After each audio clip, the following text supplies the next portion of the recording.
السلام علیکم دوستو، آج ہم بات کریں گے ایک ایسے بحران پر جو شاید ہم روز دیکھتے ہیں لیکن سمجھتے نہیں۔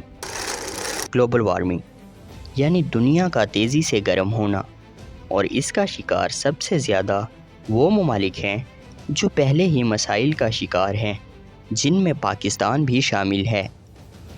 پاکستان کے وہ شہر جو زون ڈی میں شامل ہیں، ان میں سبی، جیکب آباد، بہاولپور، ملتان، خانپور اور روہڑی شامل ہیں۔ ان شہروں کا 50 ڈگری سیلسیس کا ٹمپریچر ایک عام سی بات ہے۔ جیکب آباد میں اب تک کا ریکارڈ درجہ حرارت 52.8 ڈگری سیلسیس اور سبی میں 53.0 ڈگری سیلسیس ریکارڈ کیا گیا ہے۔ ان کا شمار دنیا کے گرم ترین شہروں میں کیا جاتا ہے۔ بہاولپور اور ملتان کا ہائیسٹ ٹمپریچر 51.0 ڈگری سیلسیس تک ریکارڈ کیا گیا ہے۔ خانپور اور روہڑی میں بھی اب تک کا ریکارڈ درجہ حرارت 50.0 ڈگری سیلسیس تک ریکارڈ ہوا ہے۔ اس کے علاوہ رحیم یار خان بھی پاکستان کے سخت گرم ترین شہروں میں شامل ہوتا ہے۔ لیکن سوال یہ ہے، دنیا میں گرمی بڑھ کیوں رہی ہے؟ پاکستان میں اس کے اثرات اتنے شدید کیوں ہیں؟ یہ سب جانیں گے ہم آج کی اس ویڈیو میں۔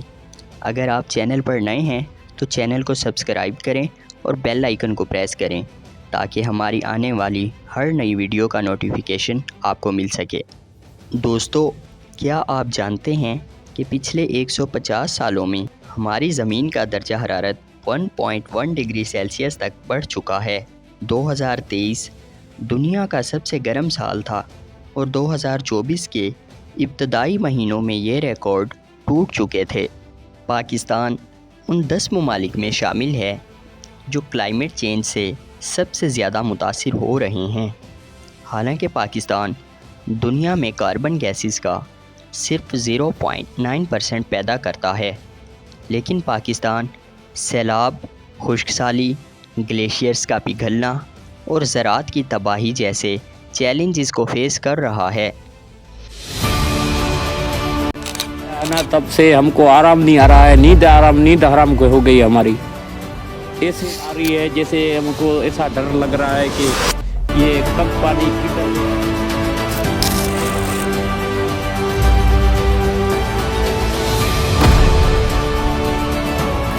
بیڑی سڑی سا کون تھی ملے سا بڑا بتا سما سرو کون تو نکرے در پدر تھیا سا کھلن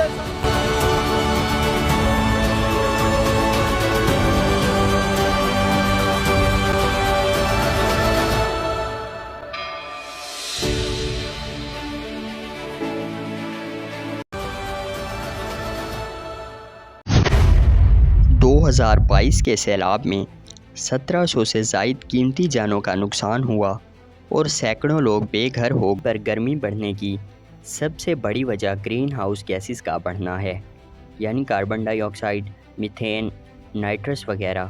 ان گیسز کی وجہ سے سورج کی گرمی زمین پر سخت ہو جاتی ہے۔ جب سورج کی روشنی زمین پر آتی ہے تو زمین اسے جذب کر لیتی ہے اور پھر یہ توانائی واپس آسمان میں جاتی ہے۔ لیکن ہمارے ارد گرد موجود کچھ خاص گیسز جیسے کاربن ڈائی آکسائیڈ اور میتھین اس گرمی کو فضا میں روک لیتی ہیں۔ یہ گیسز سورج کی حرارت کو اندر تو آنے دیتی ہیں، لیکن زمین سے نکلنے والی گرمی کو واپس جانے سے روک لیتی ہیں۔ یہ پروسیس گرین ہاؤس ایفیکٹ کہلاتا ہے۔ جب کاربن گیسز گرمی کو فضا میں روک لیتی ہیں تو زمین کا ٹمپریچر آہستہ آہستہ بڑھنے لگتا ہے۔ جیسے جیسے گرمی بڑھنے لگتی ہے تو اس کے نتیجے میں گلیشیئرز پگھلنے لگتے ہیں، سمندروں کا پانی اوپر آتا ہے، بارشوں کا نظام خراب ہو جاتا ہے اور قدرتی آفات جیسے سیلاب، طوفان اور خشک سالی عام ہو جاتی ہے۔ دوستو، سوال یہ ہے کہ آخر کاربن گیسز پیدا کیسے ہوتی ہیں؟ تو اس کی بہت سی وجوہات ہیں، جیسے فیکٹریوں کا دھواں۔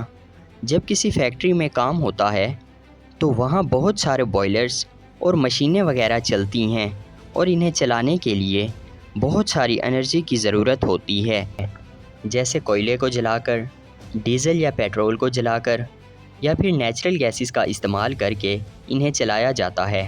جب ان چیزوں کو جلایا جاتا ہے تو کیمیکل ری ایکشن کے دوران جو گیسز پیدا ہوتی ہیں ان میں کاربن ڈائی آکسائڈ، کاربن مونو آکسائڈ اور میتھین شامل ہیں۔ دھوئیں میں نظر آنے والے سیاہ ذرات کے علاوہ ایسی بہت سی خطرناک گیسز بھی ہوتی ہیں جو نظر نہیں آتی، جو فضا کو گرم کرنے میں خاموش قاتل کا کردار ادا کرتی ہیں، جس کے نتیجے میں فضا آلودہ ہو جاتی ہے، کاربن گیسز جمع ہو جاتی ہیں، زمین کا ٹمپریچر بڑھ جاتا ہے اور انسانی صحت پر بھی بہت برے اثرات پڑتے ہیں۔ اس کے علاوہ جب ہم فوسل فیولز جلاتے ہیں، چاہے وہ بجلی بنانے کے لیے ہوں، گاڑی، فیکٹری یا گھر چلانے کے لیے، تو ان میں موجود کاربن آکسیجن کے ساتھ ملتا ہے اور ایک خطرناک گیس پیدا ہوتی ہے، اور پھر یہی گیس فضا میں جمع ہو کر زمین کی گرمی کو باہر جانے سے روکتی ہے، اور اس کے نتیجے میں گلوبل وارمنگ، ماحولیاتی تبدیلیاں اور قدرتی آفات کے خطرات بڑھ جاتے ہیں۔ دوستو، اس کے علاوہ ایک اور بڑی وجہ ڈیفورسٹیشن ہے۔ درخت صرف ہمیں آکسیجن ہی نہیں دیتے، بلکہ وہ کاربن ڈائی آکسائڈ کو بھی فضا سے کھینچ کر اپنے اندر جذب کر لیتے ہیں اور اس طرح سے ماحول کو ٹھنڈا کرتے ہیں۔ اس پروسیس کو کاربن سیکویسٹریشن کہا جاتا ہے۔ جب ہم درختوں کو کاٹتے ہیں تو ان کے اندر محفوظ کاربن ڈائی آکسائڈ کی صورت میں فضا میں واپس چلا جاتا ہے، جس کے نتیجے میں زمین کا ٹمپریچر بڑھ جاتا ہے، بارشوں میں کمی آ جاتی ہے اور قدرتی نظام بگڑنے لگتا ہے۔ یہاں ایک اہم سوال ہے، یقیناً آپ نے بھی سوچا ہوگا کہ آخر درخت بارشوں کے نظام پر کیسے اثر انداز ہوتے ہیں۔ تو دوستو، درخت اپنی جڑوں سے پانی جذب کرتے ہیں اور پھر پتوں کے ذریعے وہ پانی بھاپ کی صورت میں فضا میں چھوڑتے ہیں، اور اس پروسیس کو ٹرانسپائریشن کہا جاتا ہے۔ جب ہزاروں درخت ایسا کرتے ہیں تو فضا میں نمی بڑھتی ہے، یہ نمی بادل بنانے میں مدد دیتی ہے، اور جب بادل بنتے ہیں تو بارش برستی ہے۔ لیکن جب درخت کاٹے جاتے ہیں تو فضا میں نمی کم ہو جاتی ہے، بادل نہیں بنتے، بارشیں نہیں ہوتی، زمین خشک ہو جاتی ہے اور صحراؤں کا پھیلاؤ شروع ہو جاتا ہے۔ کیا آپ یہ بات جانتے ہیں کہ دنیا کی 70% سے زائد کاربن گیسز صرف چند طاقتور ممالک پیدا کر رہے ہیں؟ سب سے پہلے نمبر پر آتا ہے چین، جو ہر سال 10 بلین ٹن کاربن ڈائی آکسائڈ پروڈیوس کرتا ہے۔ دوسرے نمبر پر ہے امریکہ، جو تقریباً 5 بلین ٹن کاربن ڈائی آکسائڈ پروڈیوس کرتا ہے۔ یہ دونوں ملک دنیا کی تقریباً 40% آلودگی کے ذمہ دار ہیں۔ یہ کنٹریز بڑی بڑی انڈسٹریز چلا کر اپنی اکانومی تو بہتر بنا رہے ہیں، لیکن اس کی قیمت ترقی پذیر ممالک ادا کر رہے ہیں۔ اسے کہتے ہیں کلائمیٹ انجسٹس، یعنی ماحولیاتی ناانصافی۔ لیکن اس میں قصور ہمارا بھی ہے۔ جب کاربن گیسز فضا میں جاتی ہیں تو وہ صرف کسی ایک ملک کی فضا میں نہیں رہتی، بلکہ پوری دنیا میں پھیل جاتی ہیں۔ اسے کہتے ہیں global emissions, global impact. Pakistan, Bangladesh اور افریقہ جیسے ممالک ایکویٹر یعنی خط استوا کے قریب ہیں، اور یہاں پہلے ہی گرمی بہت زیادہ ہوتی ہے۔ گلوبل وارمنگ کی تھوڑی سی بھی تبدیلی یہاں شدید ہیٹ ویوز، سیلاب اور خشک سالی کا سبب بن جاتی ہے۔ اس کے علاوہ ہمارے پاس کوئی خاص پلاننگ سسٹم بھی نہیں ہے۔ ماحولیاتی نظام کو سمجھنے، بچانے یا اس سے لڑنے کے لیے وسائل تو ہیں، لیکن انہیں استعمال کرنے کا شعور نہیں ہے، جیسے پیسہ، ٹیکنالوجی اور ریسرچ وغیرہ۔ ترقی یافتہ ممالک اچھے انفراسٹرکچرز، کولنگ سسٹمز اور ریلیف سسٹم سے خود کو محفوظ رکھتے ہیں۔ لیکن دوستو، کیا ہم ہمیشہ بڑھتے مسائل پر ہی بات کرتے رہیں گے یا پھر ان مسائل کے سلیوشنز پر بھی بات کریں گے؟ دنیا میں بڑھتی ہوئی گرمی کو کم کرنے کے لیے ایک پراپر پلاننگ سسٹم کی ضرورت ہے۔ تو آئیے کچھ سلیوشنز پر بات کر لیتے ہیں۔ انٹرنیشنل لیول ایکشنز، اس مسئلے پر بین الاقوامی سطح پر آواز اٹھانی چاہیے۔ پیرس ایگریمنٹ جیسے معاہدے کیے جائیں جس میں کنٹریز نے گرین ہاؤس گیسز کو کم کرنے کا عہد کیا۔ پاکستان جیسے ترقی پذیر ممالک کو بھی چاہیے کہ صرف سگنیچر نہ کریں بلکہ عملی اقدامات بھی کر کے دکھائیں۔ انڈسٹریز ریفارم، کوئلہ اور ڈیزل سے چلنے والے پلانٹس کی جگہ سولر، ونڈ یا ہائیڈرو پلانٹس لگائے جائیں فیکٹریوں میں کاربن فلٹرز لازمی لگائے جائیں تاکہ دھواں اور آلودگی کم ہو سکے۔ جو کمپنیز زیادہ گندگی یا دھواں پھیلائیں ان پر کاربن ٹیکس بھی لگائے جائیں۔